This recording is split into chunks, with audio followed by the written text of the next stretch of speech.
오늘 말씀의 제목은 복음에 합당하게 생활하라는 제목을 가지고 오늘 7, 8교구 헌신예배 하나님이 주시는 말씀으로 함께 하겠습니다. 옥준서신은 총 4개의 성경으로 되어 있습니다. 에베소서, 빌립보서, 골로새서, 빌레몬서입니다. 4권의 성경은 옥중서신인데요. 감옥에서 편지를 작성했습니다. 저도 가끔 교도소에서 우리 재소자 형제님들로부터 편지를 받을 때가 있습니다. 그런데 그 편지를 받으면요, 얼마나 한자 한자 정성을 들였는지 모릅니다. 그걸 보면서 가끔은 가슴이 뭉클할 때도 있고요. 이 형제가 어쩌다 이렇게 됐나라는 생각들을 가질 때가 있습니다. 그것들을 보면서 이 형제가 그냥 시간이 남아서 이 편지를 쓴 게 아닌 것을 볼 수 있습니다. 왜냐하면 교도소에도 교도소 나름대로의 일과가 있습니다. 그러다 보니까 이 자신이 쉬어야 되는 그 일정 부분의 그 휴식 시간을 쪼개가지고 지금 저에게 편지를 보냈다라는 것입니다. 오늘 사도 바울은 어떻습니까? 사도 바울도 감옥에 있는 상황 가운데 있지만 그러한 자신이 편지를 안 보내도 되는 상황이었으나 편지를 하나하나 마음을 다해서 지금 작성하여 빌립보 교인들에게 보냈다라는 것입니다. 물론 잘 지내고 있는지 묻지만 사실은 빌립보 교회의 상황 가운데 여러 가지 문제가 발생한 것들을 보고 사도 바울은 지금 그 문제 가운데 어떻게 해야 되는지를 이야기하고 권면해 주기 위하여 이 서신을 작성했다라는 것입니다. 어떤 문제가 있었을까요? 2가지의 문제가 있었습니다. 하나는 외부적인 문제가 있었고 또 다른 하나는 내부적인 문제가 있었습니다. 오늘 첫 번째 외부적인 문제는요, 오늘 본문 28절 말씀을 함께 다시 읽도록 하겠습니다. 무슨 일에든지 대적자들 때문에 두려워하지 아니하는 이 일을 듣고자 함이라. 이것이 그들에게는 멸망의 증거요 너희에게는 구원의 증거니 이는 하나님께로부터 난 것이라. 아멘. 무슨 일에든지 대적하는 자들이 있다라는 것입니다. 외부로부터 지금 대적자들이 있다라는 것입니다. 사실 이것은요, 이민자들에게서는 늘 정체성의 질문을 받게 되잖아요. 내가 만약 미국에 있다고 한다면 내가 미국인인가 한국인인가? 전쟁 때는 어느 편에 서야 될지를 고민하게 될 것입니다. 또한 로마 시민이라면 그것을 자랑하지만 이것들이 오히려 큰 예수 그리스도를 믿는 데 있어서 큰 고민거리가 된다라는 것이죠. 이 당시 빌립보라는 지방은요, 태역 군인들이 로마 시민권을 부여를 받고 이제 그곳에서 살게 됩니다. 그러다 보니 로마에 대한 충성심이 얼마나 강력한지 모릅니다. 그런 가운데 이런 도시의 환경 속에서 예수 그리스도를 주로 믿고 살아가는 그리스도인들에게는 굉장한 압박과 압력이 주어졌다는 것입니다. 물론 죽음의 핍박은 아니었습니다. 그러나 그 무게가 상당했을 것이라고 예측합니다. 2번째는 어떤 문제였습니까? 바로 내부적인 문제였습니다. 오늘 본문 2장 3절입니다. 우리 같이 함께 읽도록 하겠습니다. 아무 일에든지 다툼이나 허영으로 하지 말고 오직 겸손한 마음으로 각각 자기보다 남을 낮게 여기고. 아멘. 지금 다툼이나 허영으로 하지 말고 지금 다툼이 있었다라는 것입니다. 바로 내부적인 2번째 문제는 지금 다툼과 분쟁이 있었다는 거죠. 교회 안에 갈등이 생겼다라는 것입니다. 빌립보서 4장 2절에서 3절 보면은요, 복음의 열심이었던 유오디아 그리고 순두개가 나옵니다. 이 여자 지도자들이었는데요, 이들의 경쟁으로 인해서 분쟁이 일어났습니다. 누가 많이 전도했네, 누가 덜 전도했네, 내가 주의 사역들을 더 많이 했네, 내가 주의 사역을 덜 했네 라고 자신들이 지금 자신들을 내세워가지고 이 일들을 누가 하게 하셨는지를 까먹고 그들이 갈등하고 분쟁하고 시기하고 그렇게 깨어지게 되었다라는 것입니다. 그런데 이것에 대해서 바울은 어떠한 권면을 하고 있을까요? 오늘 본문 말씀 27절 말씀을 함께 읽도록 하겠습니다. 오직 너희는 그리스도의 복음에 합당하게 생활하라. 이는 내가 너희에게 가보나 떠나 있으나 너희가 한 마음으로 서서 한 뜻으로 복음의 신앙을 위하여 협력하는 것과. 아멘. 우리가 생각하기에 복음에 합당하게 생활하라 라는 말은 지금 우리가 복음에 합당하게 지금 생활하지 않고 있어서 이렇다라고 여겨질지도 모르겠습니다. 그러면서 아니 뭐야, 우리가 지금 복음에 합당하게 생활하지 않고 있는 거야? 뭐 다른 해결책 제시할 게 없는 거야? 라고 하면서 그것을 기대했는데 그냥 복음에 합당하게 생활하는 것입니다. 그러면서 그들이 생각했겠죠. 감옥 생활을 오래 하더니 사람이 못쓰게 만들어졌네 라고 생각했을지도 모릅니다. 만약 다른 해결책이 있다라고 한다면 오늘 복음에 합당하게 생활하라 앞에 오직이라는 단어가 붙지 않았을 것입니다. 자신이 감옥에 있는 것도, 이 모든 것들을 감당할 수 있게 한 것도 바로 오직 그리스도의 복음에 합당하게 생활하는 그러한 은혜를 입었다라는 것입니다. 만약 성도님들께서 황제를 숭배하지 않으면 직장도 못 구하고, 그리고 여러 가지 직장 안에서 불이익을 당하고 사업체를 운영하지 못한다고 한다면 어떠시겠습니까? 불이익은 안 당해야지 하고 다른 것들을 붙드시겠습니까? 뭐밖에 없습니까? 지금 사도 바울은 복음밖에 없다라고 말씀하고 있는 것입니다. 고린도전서 2장 1절에서 2절 말씀 이렇게 말씀합니다. 형제들아, 내가 너희에게 나아가 하나님의 증거를 전할 때 말과 지혜의 아름다운 것으로 아니하였나니 내가 너희 중에서 예수 그리스도와 그가 십자가에 못 박히신 것 외에는 아무것도 알지 아니하기로 작정하였음이로다. 아멘. 이렇게 말씀한 것이 무엇입니까? 그가 왜 말과 지혜의 아름다운 것으로 아니하였습니까? 충분히 지혜의 아름다운 것으로 지식을 뽐낼 수 있고 그가 좋은 언변으로 전할 수도 있었을 것입니다. 그런데 그가 어려운 말이나 지식으로 전하지 않았던 것은 바로 십자가의 도, 예수 그리스도의 복음이 그로 말미암아 가려질까 봐 그는 그조차도 꺼려 했다라는 것입니다. 왜 사도 바울이 고린도 교회뿐만 아니라 빌립보 교회까지 이렇게 하는 것입니까? 지금 자신들이 어떻게 구원받았는지를 빌립보 교회조차도 잊어버리고 있다라는 것입니다. 그러니 갈라디아서 3장 1절도 이렇게 말씀하죠. 어리석도다 갈라디아 사람들아, 예수 그리스도께서 십자가에 못 박히신 것이 너희 눈앞에 밝히 보이거늘 누가 너희를 꾀더냐? 지금 십자가에 죽으신 그리스도의 모습이 그림을 그리듯 그분이 왜 죽임을 당하셨는지 분명히 알려졌는데 그들은 지금 누구를 위하여 지금 예수 그리스도께서 그 모진 고난과 고초와 그 멸시를 당하셨는지를 그들이 잊어버렸다는 것입니다. 그들의 기억에서 희미해져 버렸다는 것입니다.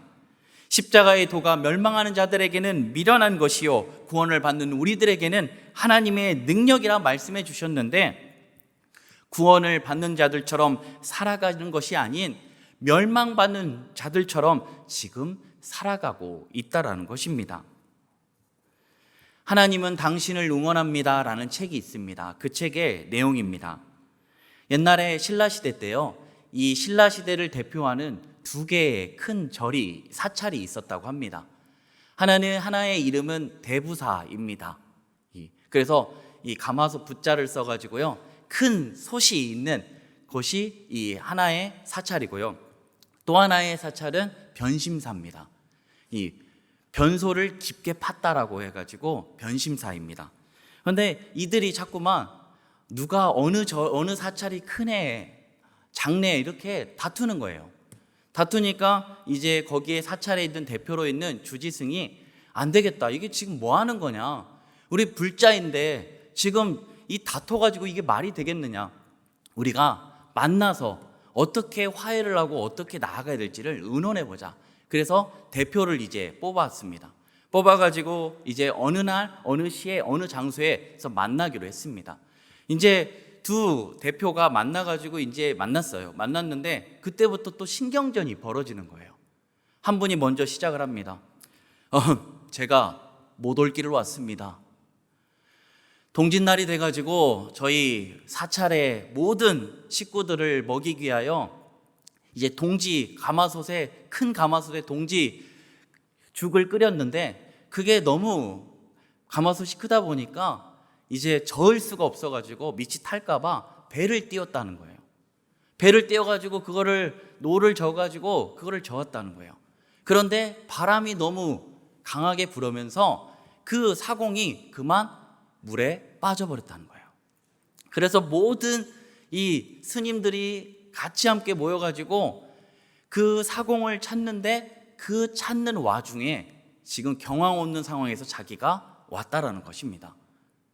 자기네 사찰에 큰 솥이 있다라고 지금 자랑한 거죠. 이에 질세라 변심사 대표 스님이 이렇게 얘기합니다. 제가 닷새 전에 몸을 가볍게 하기 위해서 변을 봤는데 지금도 아마 떨어지고 있을 것입니다. 지금 자기네 지금 사찰이 어느 쪽이 크네 적네 그렇게 그걸 자랑하고 있는 것입니다. 사랑하는 성도 여러분, 무엇입니까? 큰 것이 반드시 좋은 것이 아니고 커진다고 반드시 좋아지는 것이 아니라는 것입니다. 재미있는 이야기 같지만 크기를 자랑 삼아 한국교회가 꼭 깊이 생각해야 될 이야기입니다. 사랑하는 성도님들은 어떠십니까? 사찰이든 교회이든 본질이 사라지고 없을 때 그 존재 가치가 있겠습니까? 바로 본질이 되신 예수 그리스도를 놓치는데 그게 교회로서 존재할 수 있는 것입니까? 오늘 이게 어디 빌립보 교인들만의 문제였을까요? 오늘 이미 그리스도 안에서 하나님 아버지께서 우리에게 주신 헌신된 우리들입니다. 왜 해마다 우리는 이미 헌신되었는데 자꾸 헌신 예배를 드리는 것일까요? 이미 헌신자인데 헌신자로 제대로 살아가고 있지 않기 때문입니다. 이 죄악된 세상 가운데 하나님께 동화되어 살아가야 되는데 세상에 동화되어 지금 살아가고 있다는 것입니다. 그래서 세상에 동화되어서 똥인지 된장인지를 구분하지 못하고 살아가고 있다는 거죠. 그렇다면 왜 사도 바울은 지금 가슴을 치면서 그 가슴을 치는 심정으로 지금 이 편지를 써서 보냈을까요?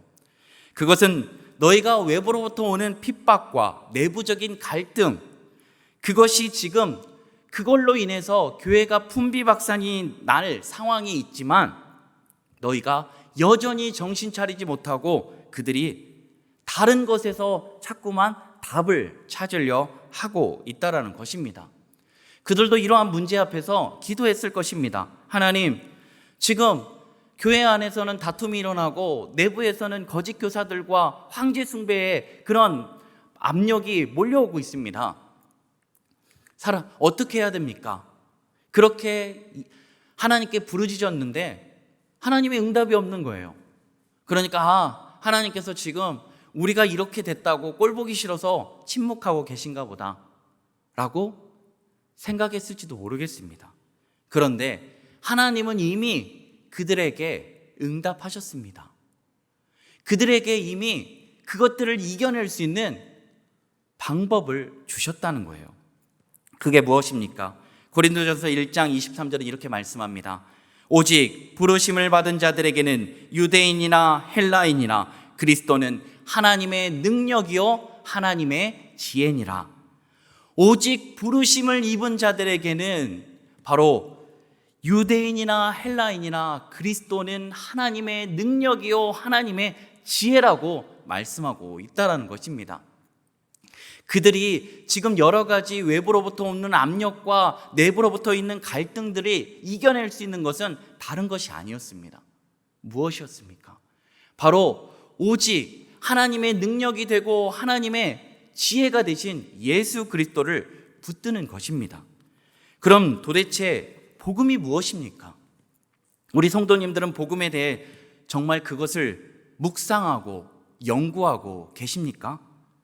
마가복음 1장 1절은 이렇게 말씀합니다. 복음에 대해서 하나님의 아들 예수 그리스도의 복음의 시작이라 라고 말씀합니다. 그러면서 로마서 1장 2절부터는요 복음이 무엇인지를 분명하게 말씀해 줍니다. 이 복음은 하나님이 선지자를 통하여 그의 아들에 관하여 성경에 미리 약속하신 것이라. 성경은 바로 그의 아들 예수 그리스도에 대한 약속으로 가득 차져 있다라는 것입니다. 그런데 우리는 성경을 볼 때 어떻습니까? 무엇을 찾고 계시나요? 무엇을 바라보고 계시나요? 무엇을 얻으려고 하고 계시나요? 예수 그리스도, 하나님의 아들 예수 그리스도에 관한 말씀이 이 성경 66권에 기록되어져 있다라고 오늘 분명하게 말씀하고 계십니다. 이어서 3절입니다. 그의 아들에 관하여 말하면 육신으로는 다윗의 혈통에서 나셨고 다윗의 자손으로 오셨다는 것입니다. 4절에는 성결의 영으로는 죽은 자들 가운데서 부활하사 능력으로 하나님의 아들로 선포되셨으니 곧 우리 주 예수 그리스도시니라. 바로 성령 하나님으로 확증되시고 인정되신 분이라는 것입니다. 복음은요 우리를 위해 오셨고 그분이 우리의 모든 사람들의 죄를 짊어지시고 십자가에 달려 대신 죽으심으로 화목제물로 희생제물로 죽으심으로 말미암아 오늘 우리가 사망에서 생명으로 옮겨졌다라는 것이 바로 복음이라는 것입니다. 하나님의 나라에 죄로 인하여 들어갈 수 없었는데 이제는 예수 그리스도로 말미암아 하나님의 흑암의 권세 아래에 있었던 우리들이 하나님의 아들의 나라로 옮겨진 사건이 바로 복음이라는 것입니다. 그렇다면 여기에서 의문이 들지 않으십니까? 오늘 빌립보 교인들은 복음을 몰랐습니까? 그런데 아니라는 것입니다. 그들은 복음을 알고 있었어요. 그런데 분명하게 모르고 복음으로 인하여 예수 그리스도를 통하여 구원을 받았는데 그 구원의 참된 의미를 몰랐던 것입니다. 그러니 외부로부터 압력이 오고 압박이 오고 내부적인 갈등이 일어나는데 그들이 조금 싸우다가 그냥 포기해버리는 거예요. 예전에 그냥 삶으로 돌아가는 겁니다. 옛사람의 모습으로 말입니다. 로마서 8장 17절은 이렇게 말씀합니다. 자녀이면 또한 상속자 곧 하나님의 상속자요 그리스도와 함께 상속자니 우리가 그와 함께 영광을 받기 위하여 고난도 함께 받아야 할 것이니라. 아멘. 상속자라고 말씀하고 있습니다. 오늘 우리가 유업을 받기 위해서라면 예수 그리스도께서 받으신 고난을 우리 또한 고난 받아야 된다라고 말씀합니다. 그래서 오늘 빌립보서 1장 29절도 그리스도를 위하여 너에게 은혜를 주신 것은 그를 믿을 뿐만 아니라 그를 위하여 고난도 받게 하려 하심이라. 아멘. 우리는 어떻습니까? 복음이라면 정말 신물 날 정도로 들으시지 않으셨습니까? 저도 복음을 들었다고 한다면 꽤 많이 들었던 사람입니다. 모태신앙은 아니지만요 그래도 꽤 많이 들었습니다. 그런데 오늘 여기에 모여 계신 우리 신앙교회 성도님들을 보니까요 저는 감히 신들매도 감지 못할 정도로 아마 복음을 들으셨을 것입니다. 어제 당회장배 탁구대가 있었습니다. 물론 저희 목회자 대표팀도 구성이 되어서 총 4명이 출전을 했습니다. 어제 경기력의 총평을 한마디로 말씀드리자면 차마 눈 뜨고 못 봐줄 거다라는 것이었습니다. 그런데 탁구만 봐도 당연한 것이었습니다. 그런 대신 저희는 저희의 어깨를 하나님께 올려드림으로 그곳에 큰 웃음을 주었습니다. 한 알의 미랄이 땅에 떨어져 죽지 아니하면 한 알 그대로 있고 죽으면 많은 웃음을 주노라. 그 말씀을 이루는 시간이었습니다. 탁구 동호회 분들은요 사실은 저희랑 견줄 분들이 아닙니다. 정말 틈만 나면 탁구실이 5층이거든요 5층도 탁구 단련하신다고, 하체 강화, 근력 강화 운동하신다고 단번에 올라가시더라고요. 그리고 틈만 나면 탁구를 치시는데 저희가 어떻게 그거를 이길 수 있겠습니까? 거의 이런 차이와 같습니다. 그렇다면 여기서 다시 질문을 드리겠습니다. 그렇게 오랫동안 들으셨던 복음인데 정말 복음만 들으셨나요? 외국인들이 신기하게 여기는 것이 있습니다. 그것은 뭐냐면 저희는요, 중학교 때부터, 지금은 초등학교 때부터 영어를 배우더라고요. 저희 때는 중학교 때부터 영어를 배우기 시작해서 대학교까지 못해도 10년입니다. 10년을 배웠는데, 10년을 영어를 접했는데 외국인들을 만나면 벌벌 떨어요. 말 하나도 못해요. Thank you, sorry, 그냥 그걸로 끝나요. 만약 정말 10년을 영어만 했다면 프리토킹을 하고도 남습니다. 왠지 아십니까? 예전에 제가 TV를 봤는데요, 필리핀의 시골에 사는 할머니 한 분이 계시는데 그분이 인터뷰를 하는데 영어를 얼마나 잘하는지 몰라요. 배운 적이 없으세요. 근데 영어가 바로 모국어 같이 삶으로 살아야 하기 때문에 그게 습득이 됐던 거예요. 그런데 우리는 어떻습니까? 10년이라는 세월을 영어를 접했다고 하는데 사실은 따져보시면, 시간으로 따져보면 1년도 채 안 됩니다. 정말 10년을 했다면 영어 프리토킹 하고도 남습니다. 오늘 우리는 정말 복음을 제대로 듣고 계십니까? 이런 문제, 저런 문제가 발생한 교회를 보면 하나같이 복음의 본질을 잃어버렸거나 더 이상 교회 안에서 복음이 들려지지 않는 것을 보게 됩니다. 그러니 사도 바울이 십자가에 못 박히신 것 외에는 아무것도 알지 않기로 작정했던 것이 무엇 때문입니까? 복음이 무엇이라고요? 복음이 무엇이라고요? 예수 그리스도입니다. 복음은 바로 예수 그리스도입니다. 그래서 그 예수 그리스도를 잘 알고 또한 그분을 놓치지 않기 위해서 우리는 끊임없이 매일매일 하나님의 말씀을 통하여 그분을 연구하고 끊임없이 바라봐야 하는 것입니다. 그런데 히브리서 5장 12절은 이렇게 얘기합니다.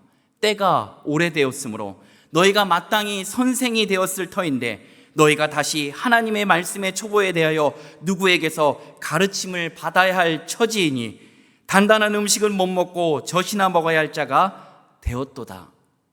때가 오래되었어요. 마땅히 복음이 계속해서 들려졌다면 이제는 선생이 되어서 복음 대신 예수 그리스도를 가르쳐야 되는데 가르치지는 못하고 오히려 단단한 음식을 먹지 못하고 젖이나 먹는 판국이 됐고 누군가에게서 또한 가르침을 받는 모습이 되었다라는 것입니다. 이어서 13절은 이렇게 얘기합니다. 이는 젖을 먹는 자마다 어린아이니 의의 말씀을 경험하지 못한 자요 단단한 음식은 장성한 자의 것이니 그들은 지각을 사용함으로 연단을 받아 선악을 분별하는 자들이니라. 사랑하는 성도 여러분, 우리가 예수 그리스도를 제대로 알면요 선악을 제대로 분별하는 자가 된다는 것입니다. 예수 그리스도를 만나면 이제는 죄에 얼씬거리지도 않습니다. 악은 모양이라도 버려버린다는 거예요. 왜요? 죄가 얼마나 더럽고 악취나는 건지를 알고 있기 때문입니다. 그리고 그 죄로 말미암아 우리에게 사망이 들어왔고 영원한 죽음이 들어왔음을 알고 있기 때문입니다. 사랑하는 성도 여러분, 왜 교회는 생명력을 잃어버렸습니까? 쾌락 사랑하기를 하나님보다 더 사랑하기 때문입니다. 경건의 모양은 있는데 경건의 능력을 왜 부인하게 되었습니까? 그것은 예수 그리스도를 믿는 것 같지만 예수 그리스도의 능력을 믿지 않는, 더 이상 예수님을 붙들지 않는 그것 때문입니다. 경건이 무엇입니까? 경건은 다른 거 아닙니다. 경건은 금식하고 헌금하고 또 여러 가지 말씀 묵상하고 그것이 아닙니다. 누군가를 내가 그것을 함으로 드러내는 그것이 아니라 경건은 디모데전서 3장 16절은 이렇게 이야기합니다. 그도다 경건의 비밀이여 그렇지 않다는 이 없도다. 그는 육신으로 나타난 바 되시고 영으로 의롭다 하심을 받으시고 천사들에게 보이시고 만국에서 전파되고 세상에서 믿음 받으시고 영광 가운데 올려지셨느니라. 우리가 생각하기에 경건이 크고 거창한 것 같지만 아닙니다. 예수 그리스도를 아는 거, 예수 그리스도를 믿는 거, 그 안에서 우리가 든든히 서가는 것이 경건이라고 말씀하고 있다는 것입니다. 사도 바울의 말에 왜 호소력이 있습니까? 그것은 바로 그가 복음을 살아내기 때문입니다. 그는 지금 어디에 있습니까? 옥중에 있어요. 그런데 그의 말이 많은 이들에게 들려지고 그것을 통하여 많은 이들이 예수 그리스도를 통하여 다시금 세워지는 은혜, 역사가 일어나는 이유가 무엇입니까? 바로 그가 예수 그리스도로 살아가기 때문입니다.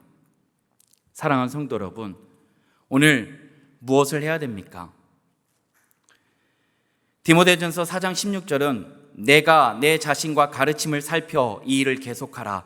이것을 행함으로 내 자신과 내게 듣는 자를 구원하라 하리라 라고 말씀합니다. 바로 복음을 이제 전하고 가르치라는 거예요. 그리고 그것들을 살피라는 거예요. 그러면 가르치는 자와 가르침을 받는 자가 구원을 받는다고 말씀하고 있다는 것입니다. 이것이 무엇입니까? 가르침을 받는 자도 가르쳐 주는 자도 서로가 함께 윈윈, 서로가 승리하는 길이라는 것입니다. 복음의 삶은 어떤 삶입니까? 우리에게 주신 복음의 삶은요, 한 마음으로 서서 한 뜻으로 복음의 신앙을 위하여 협력하는 것입니다. 그런데 지금 빌립보 교회는 한 마음으로 서지 않고 있다는 거예요. 여러 갈래로 갈라져 있다는 것입니다. 그럼 지금 자신의 미래가, 사도 바울의 자신의 미래가 불투명하고 자기 몸 하나 건사하기 힘듦에도 불구하고 지금 사도 바울이 빌립보 교인들에게 이 편지를 써면서 걱정하는 이유가 무엇입니까? 멀리 있어요. 옥중에 있어요. 그런데 빌립보 교회가 걱정이 되는 거예요. 왜 그러죠? 한 피바다 한 몸이는 형제요 자매이고 교회이기 때문입니다. 그래서 그들의 모습들, 연약하고 쓰러지고 넘어지는 모습을 보면서 사도 바울은 지금 안타까운 거예요. 그래서 편지를, 자기 몸 하나 건사하기 힘들고 어려운 가운데 감옥에 갇혀 있음에도 불구하고 편지를 기록하여 보냈던 것입니다. 왜요? 가만 놔두면 만일 서로 물고 먹으면 피차 멸망할까 조심하라. 교회가 든든히 서가야 되는데 그 일들로 인하여 멸망할까 봐 걱정하고 있기 때문입니다. 복음에 합당한 삶이 무엇입니까? 그것은 바로 한 마음과 한 뜻으로 함께 서서 복음의 신앙을 위하여 협력하는 것을 의미합니다. 사랑하는 성도 여러분, 오늘 한 마음과 한 뜻을 이룬 데가 언제였습니까? 바로 초대교회였습니다. 초대교회는요, 사도행전 2장 46절을 살펴보니 날마다 마음을 같이하여 성전에 모이기를 힘쓰고 집에서 떡을 떼며 기쁨과 순전한 마음으로 음식을 먹고 라고 말씀합니다. 4장 32절은 이렇게 말씀합니다. 믿는 무리가 한 마음과 한 뜻이 되어 모든 물건을 서로 통용하고 자기 재물을 조금이라도 자기 것이라고 하는 이가 하나도 없더라. 날마다 마음을 같이 했어요. 그리고 한 마음과 한 뜻을 가지고 성전에 모여서 지금 하나님의 말씀을 듣고 그리고 서로가 함께 나누고 베풀며 함께 지어져가는 교회를 이루어 갔다라는 것입니다. 그리고 그들은요, 날마다 성전에 있든지 집에 있든지 예수가 그리스도가 주라고, 예수는 그리스도라고 가르치고 전도하기를 그치지 아니하였더라고 말씀하고 있습니다. 그런데 언제 문제가 발생합니까? 구제하느라 사도들이 말씀을 연구하지 못해요.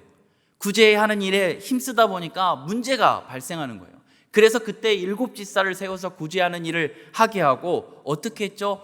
오로지 기도하는 일과 말씀 사역에 힘썼더니 어떻게 됐다고요? 말씀이 흥황해져서 예수 그리스도를 믿는 제자의 수가 더해지고, 그리고 허다한 제사장의 무리도 이 도에 복종했더라라고 말씀이 나옵니다. 사랑하는 성도 여러분, 오늘 이 헌신 예배 가운데 우리가 해야 되는 게 무엇입니까? 다시 예수 그리스도를 붙들어야 됩니다. 우리 안에서 놓쳐버리고 희미해진 예수 그리스도를 다시 붙들어야 합니다. 어떻게 해요? 이제 우리에게 주신 하나님의 아들에 관한 이야기가 적혀져 있는 이 성경을 붙들고 우리가 날마다 연구하고 신음하고 묵상을 계속 해야 된다는 것입니다. 이것이 되어질 때 다른 것들 이제 눈에 들어오지 않습니다. 그리고 비로소 옆에 있는 지체와 형제가 보이기 시작합니다. 힘들고 어려운 가운데 있는 지체들, 쓰러지고 아파하는 지체들이 보이기 시작한다는 거예요. 그러면서 이제 우리가 예수 그리스도를 머리로 삼고 이제 우리가 한 몸이었구나. 오늘 789 헌신 예배를 드립니다. 어디 789 헌신 특성 잘하나 보자. 아닙니다. 오늘 789 헌신 예배를 드리지만 오늘 모든 교회의 신앙교회가 드리는 헌신 예배인 것입니다. 어느 교구가 더 잘하네, 이쪽 교구가 잘하네, 아닙니다. 오늘 우리는 예수 그리스도 안에서 모두가 헌신된 자들입니다. 그것을 잊지 마셔야 돼요. 그것이 언제 보인다고요? 예수 그리스도를 놓치지 않을 때, 믿음의 주요 또 온전케 하신 이인 예수를 바라볼 때 우리는 놓치지 않게 되는 것입니다. 그리고 다른 것들로 다툼과 허영이 일어나지 않아요. 왜요? 예수 그리스도를 붙들게 되면, 예수 그리스도를 놓치지 않으면 우리가 한 몸인 것을 놓치지 않게 되는 것이고, 다툼이 어디에 있습니까?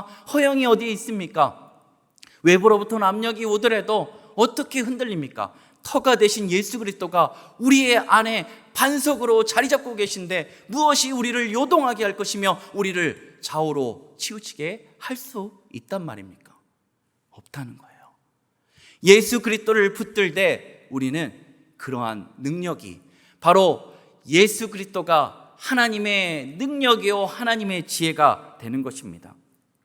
제가 좋아하는 찬송가 중 303장이 있습니다. 날 위하여 십자가입니다. 날 위하여 십자가의 중한 고통 받으사 대신 죽은 주 예수의 사랑하신 은혜요, 보배로운 피를 흘려 영영 죽을 죄에서 구속함을 받은 우리 어찌 찬양 안 할까? 예수 안에 있는 우리 한량없이 즐겁고 주 성령의 위로함이 마음속에 차도다. 천국 음악 소리 같은 은혜로운 그 말씀 끊임없이 듣는 우리 어찌 찬양 안 할까? 이 세상의 모진 풍파 쉬지 않고 불어도 주님 안에 보호받는 우리 마음 편하다. 늘 깨어서 기도하고 첫 천국을 바라보며 주님만을 기다리니 어찌 찬양 안 할까? 오늘 우리가 예수 그리스도를 제대로 붙들고 제대로 놓치지 않으면 어찌 찬양하지 않을 수 있겠습니까? 어찌 이미 헌신자로 헌신되어졌는데 헌신하지 않을 수 있겠습니까? 어찌 우리가 하나님의 사역을 하면서 어찌 그 사역을 내가 많이 했다라고 자랑할 수 있겠습니까? 모든 것이 하나님의 은혜이고 하나님께서 은혜 베풀어 주시지 않았다면, 하나밖에 없는 아들 예수 그리스도를 우리를 위하여 내어주시지 않았다면 우리가 이 자리에 있을 사람이 누가 있겠습니까?